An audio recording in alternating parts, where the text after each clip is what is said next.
Je m'appelle Joseph Ferrand. J'ai 80 ans. J'ai passé la plus grande partie de ma vie à croire que si je travaillais dur, si je payais mes impôts et si je restais bien informé, je finirais par comprendre ce qui arrivait à ma retraite. Je pensais que cela suffirait. Je pensais que je pouvais faire confiance aux chiffres du moment que j'écoutais attentivement et que je lisais lentement. Mais il y a quelque temps, j'ai entendu des gens se demander si la plus grande fraude de l'histoire américaine venait d'être découverte. Et j'ai ressenti quelque chose que je n'aime pas avouer à mon âge. Je me suis senti perdu. Je me suis senti en colère. J'ai eu peur qu'après une vie entière à planifier, à épargner et à faire attention, je ne connaisse toujours pas la vérité sur le programme dont dépendent tant de personnes âgées. Vous voyez, quand j'ai entendu parler de 72 milliards de dollars, je n'ai pas d'abord entendu de la politique. J'ai entendu un danger. J'ai entendu de l'incertitude. J'ai entendu des retraités se demander si quelqu'un avait volé le système pendant que le reste d'entre nous essayait simplement de tenir. Et je dois vous raconter ce que j'ai découvert, parce que ce qui m'a effrayé au début n'était même pas toute l'histoire. Je me revois assis dans ma bibliothèque un matin, mes lunettes de lecture posées bas sur le nez, une tasse de café en train de refroidir à côté de moi, avec cette question qui tournait encore dans ma tête. Je n'arrêtais pas de me la répéter. Est-ce que quelqu'un avait découvert la plus grande fraude de tous les temps? Est-ce que des milliards nous avaient été volés? Est-ce que cet argent avait été pris dans la Social Security pendant que des retraités comptaient chaque dollar? Honnêtement, ces questions m'ont frappé de plein fouet, parce que je sais ce que l'on ressent quand on est retraité et qu'on a besoin de stabilité. Je sais ce que cela veut dire de regarder un versement mensuel et de construire sa vie autour. Je sais ce que cela veut dire de comprendre qu'un programme public n'est pas un débat abstrait. C'est les courses, c'est les médicaments, c'est le loyer, c'est la dignité. Alors j'ai fait ce que j'ai toujours fait quand le bruit devenait trop fort. J'ai ralenti. Je suis allé chercher la source. Et voici ce que je ne comprenais pas à ce moment-là. Je croyais que j'allais tomber sur une réponse simple. Je pensais que j'allais soit trouver la preuve d'un vol gigantesque, soit découvrir que toute cette histoire était absurde. Mais ce n'est pas ce que j'ai trouvé. J'ai trouvé quelque chose de plus frustrant. J'ai trouvé une affirmation en partie vraie, en partie mal comprise, et très facile à entendre de travers quand on est inquiet comme moi.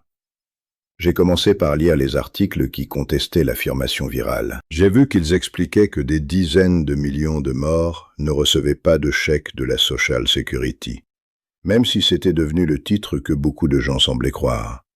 Cela m'a arrêté net. Laissez-moi vous expliquer. J'avais déjà vu des gens parler comme si le système envoyait de l'argent à des personnes âgées de 150 ans, de 200 ans, peut-être davantage. J'avais vu le choc dans ces affirmations. J'avais entendu l'indignation. Et je l'admets, une partie de moi se demandait si quelque chose d'aussi absurde pouvait vraiment être en train de se produire. Je ne voulais pas que ce soit vrai, mais je voulais savoir.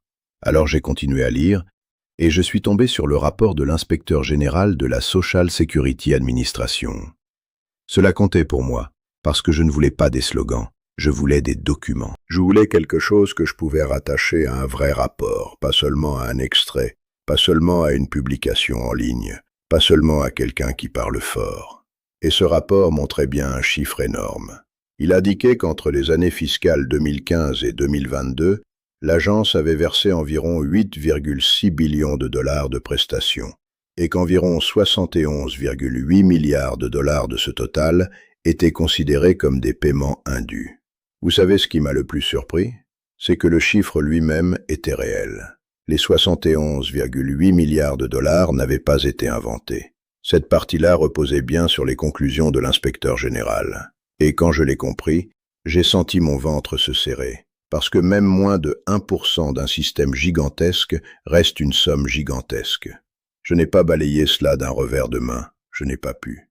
Je pensais à tous ces retraités qui étirent chaque dollar. Et à quel point il est révoltant d'apprendre que des milliards ont été versés à tort. Mais je ne savais pas encore que paiement indu ne voulait pas automatiquement dire qu'un cerveau criminel avait vidé le système à l'aide de faux morts. Cette nuance compte. Elle a compté de plus en plus à mesure que je lisais. La plupart de ces paiements indus, selon le rapport, étaient des trop-perçus versés à des personnes vivantes. Cela a complètement changé ma compréhension de l'histoire. J'ai dû m'arrêter un instant. J'ai dû reconnaître que ma première réaction s'était construite autour de la version la plus dramatique de l'accusation. J'imaginais la fraude comme tout le monde imagine la fraude. J'imaginais de faux noms. J'imaginais de fausses dates de naissance. J'imaginais de faux chèques. J'imaginais de fausses personnes. Mais la réalité était plus désordonnée et moins spectaculaire. Une grande partie du problème concernait des personnes bien vivantes qui avaient reçu trop d'argent, pas des morts qui touchaient des prestations depuis des siècles. Cela ne m'a pas rassuré, cela m'a rendu plus lucide, parce que le gaspillage reste du gaspillage. Une mauvaise gestion reste une mauvaise gestion. De l'argent versé à tort reste de l'argent qui aurait dû être mieux administré. Mais cela voulait aussi dire que la version la plus bruyante de l'histoire n'était pas la plus exacte. J'ai appris que certains trop-perçus pouvaient arriver dans des situations liées aux pensions publiques. J'ai prêté une grande attention à cette partie, parce que ces règles étaient compliquées depuis des années. Je sais ce qu'un calcul compliqué peut faire à des gens ordinaires. J'ai passé assez de temps à aider des personnes à comprendre des formulaires, des systèmes et des règles pour savoir que la confusion produit des erreurs. Certains travailleurs ayant une pension publique, notamment des enseignants, des policiers et des pompiers, voyaient leurs prestations affectées par des mécanismes de compensation. Puis la loi a changé à la fin de 2024 et cela a modifié la manière dont certaines prestations étaient traitées. Je pouvais très bien comprendre comment des gens avaient pu recevoir des montants qu'ils ne comprenaient pas totalement, surtout si personne ne leur avait expliqué clairement le fonctionnement des anciennes règles. Et cela comptait pour moi parce que je sais comment la honte s'invite dans la vie d'un retraité. Je sais à quel point il est facile de supposer que si un paiement arrive, il doit être correct. Je sais qu'une personne peut dépenser cet argent en pensant qu'il lui appartient, puis apprendre plus tard qu'il s'agissait d'un trop-perçu. Je sais à quel point ce genre de courrier peut ruiner un mois, peut-être davantage. Alors quand j'ai lu que beaucoup de ces paiements erronés étaient des trop-perçus versés à des personnes vivantes, je n'ai pas seulement vu du gaspillage dans un tableau. J'ai pensé à la confusion. J'ai pensé à la paperasse. J'ai pensé à des personnes âgées ouvrant leur courrier à la table de la cuisine avec les mains tremblantes. Malgré tout, une question ne me quittait pas. Est-ce que des personnes supposées avoir 150 ou 200 ans recevaient vraiment des prestations? Parce que c'était cela qui se répandait partout. C'était l'image qui restait dans les esprits. Et la réponse que j'ai trouvée a été non. Ces personnes n'étaient pas en train de toucher des prestations simplement parce que leur dossier indiquait des âges impossibles. Honnêtement, c'est là que tout a basculé pour moi. Parce qu'une fois cela compris, j'ai compris comment la technologie et la peur s'étaient mélangées. J'ai lu qu'une partie de la confusion venait d'anciens logiciels construits en COBOL. J'ai même souri en voyant cela, parce que je suis assez âgé pour me souvenir d'une époque où l'on considérait ce genre de système comme permanent simplement parce qu'il continuait à fonctionner. Et voici ce que je ne comprenais pas à l'époque. Une base de données peut contenir des âges absurdes, sans que cela signifie que de vrais chèques partent vers de vraies personnes de 200 ans. Des dates de naissance manquantes ou incomplètes peuvent renvoyer à des points de référence vieux de plus d'un siècle. Des dossiers peuvent donc avoir l'air choquants sans prouver la chose choquante que les gens imaginent. Laissez-moi vous expliquer ce que cela m'a fait sur le plan émotionnel. J'ai d'abord ressenti du soulagement. Je vais être honnête là-dessus. J'ai été soulagé que l'affirmation la plus folle ne soit pas vraie dans le sens où on la présentait. Mais juste derrière ce soulagement est venu un autre sentiment. J'ai ressenti de l'agacement, parce que j'ai compris à quel point il est facile pour des personnes âgées d'être entraînées dans la panique quand des chiffres, de la technologie et de la politique sont mélangés d'une manière qui sonne comme une explosion. Vous voyez, je ne traite pas la Social Security comme un jeu. Je ne peux pas. Trop de retraités en dépendent. J'ai lu des estimations disant que plus de la moitié des retraités américains comptent sur la Social Security pour couvrir la moitié ou plus de leurs revenus de retraite. Ce n'est pas un sujet secondaire, c'est le plancher sous la vie de millions de personnes. Alors quand une histoire comme celle-ci explose, je me pose une question avant tout. Qu'est-ce que cela signifie pour les gens qui essayent simplement de payer leurs factures? Et c'est là que la vérité la plus importante est apparue. Les trop-perçus comptent. Le gaspillage compte. Les systèmes faibles comptent. Mais le sujet immense, le sujet qui m'a laissé assis en silence longtemps après avoir terminé ma lecture, c'est le problème du fonds fiduciaire. Parce que même si chaque affirmation exagérée disparaissait demain, le problème de fond serait toujours là, à nous attendre. Je savais depuis des années que la Social Security était sous pression, mais je ne m'étais pas forcé à regarder le calendrier avec assez de sérieux. Les administrateurs répètent depuis longtemps que le fonds fiduciaire se dirige vers l'épuisement. L'estimation que je voyais sans cesse tournait autour de 10 ans. Peut-être un peu plus, peut-être un peu moins selon les rapports, mais pas un futur lointain qui ne concernerait que les jeunes générations. Non, c'est maintenant. C'est assez proche pour faire peur à n'importe qui déjà retraité ou sur le point de l'être. Et je dois le dire clairement, quand j'ai lu cela, j'ai eu peur. Je n'ai pas eu peur parce que je croyais que l'échec allait disparaître du jour au lendemain. J'ai eu peur parce que je comprenais ce que la phrase suivante voulait dire. Une fois les réserves du fonds épuisées, les recettes fiscales courantes ne devraient couvrir qu'une partie des prestations promises. Je voyais revenir des estimations autour de 70 à 80%. Et cela veut dire ce que personne n'aime dire tout haut. Cela veut dire une possible baisse de 20 à 30% si les responsables politiques ne font rien. Je suis resté assis là, à imaginer ce chiffre entrer dans les maisons de retraités ordinaires. J'imaginais des gens qui coupent déjà leurs comprimés en deux. J'imaginais des gens qui renoncent déjà aux petits plaisirs, qui repoussent déjà des réparations, qui regardent déjà les prix monter plus vite que leur tranquillité d'esprit. J'imaginais une veuve entendant que le système ne verserait peut-être qu'une partie de ce sur quoi elle comptait. J'imaginais un homme de mon âge faisant semblant de ne pas s'inquiéter pour que sa femme dorme mieux. Et j'ai détesté cette sensation, parce que je savais que cette histoire n'était plus seulement une question de gros titres sensationnels. Elle parlait de savoir si le pays voulait vraiment affronter le danger réel. Vous savez ce qui m'a le plus surpris ? J'en suis sorti en pensant que les deux camps de cette querelle bruyante s'étaient chacun accrochés à une partie de la vérité, puis l'avaient étirée au-delà du raisonnable. Je pouvais comprendre pourquoi certains disaient que le système avait versé des milliards de dollars indûment. Cela s'appuyait sur le rapport. Je pouvais aussi comprendre pourquoi les vérificateurs de faits affirmaient que des dizaines de millions de morts ne touchaient pas de chèque.